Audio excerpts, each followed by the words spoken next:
Kita asyik hari-hari cerita pasal projek Jazz lah, buat kereta customer lah, apa benda lah semua, sampai aku terlupa yang mana sebenarnya ini dengan ini Roadtech dah mati kan. Tapi tak apa. Sebab apa? Kalau dulu sebelum aku dapat tahu pasal bijak, aku mesti pening kepala pasal Roadtech kalau mati. Yelah, dengan roadblocknya lagi, dengan kalau kena tahan polis lagi kat sana sini, betul? Dengan yang paling penting duit lah. Kau nak kena bayar seleput. Ini Roadtech dah berapa, ini lagi insurans dah berapa, betul? Tapi lepas aku dah tahu pasal bijak, aku dah tak payah pening kepala lagi. Kata pasal apa? Sebab apa aku cakap dah tak pening kepala?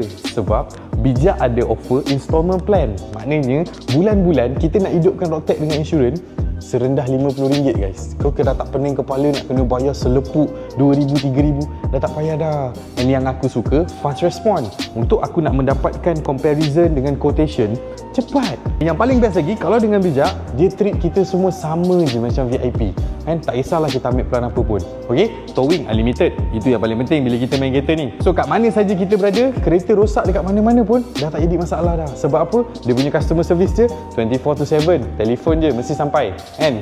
Okay, so korang tunggu apa lagi? Jom lah, kan?